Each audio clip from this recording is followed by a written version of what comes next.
Hello mga Mars. Dito yung mga estudyanteng tanghali na gumising, Mars.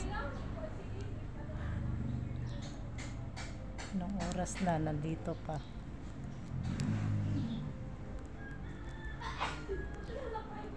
Anong oras ba? Hindi nga. Ako nga, ayoko nga eh kasi wala pang lamos. Mars, tanghali na itong mga ito, Mars.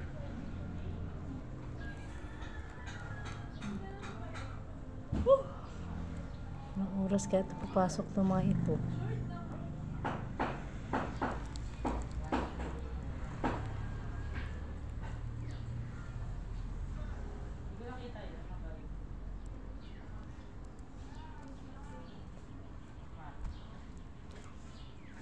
Bonbat.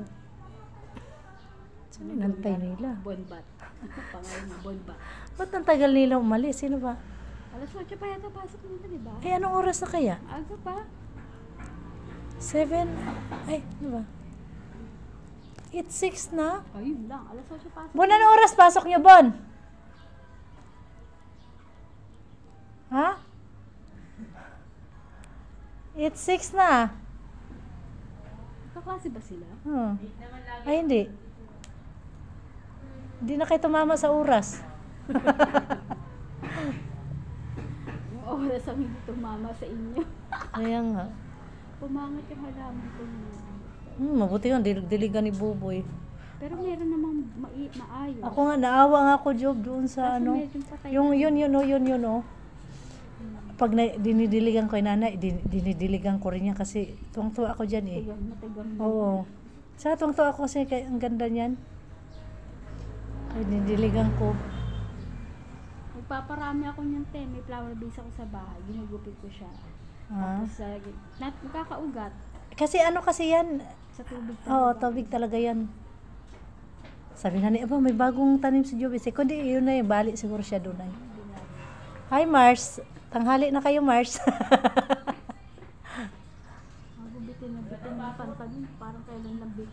Oo, bago pa eh. Si Bunbun nga, walang bili-bili. Mula nang pumasok ko, Job. Bili-bili, pinanghingi ko lang yan sa mga pinsan niya. Ayos naman. Kaya nga. Buti na lang, di maliliit mga anak ko, Job. Buti nga, di sila maliliit, no? Nagmano pa sa akin. Mga anak ko. Sino matangkad? Si Boboy? Ay si Danny. Buti may matangkad, no? Mataba si Bobo. Ito, tangkad din, no? Job, tangkad din yun.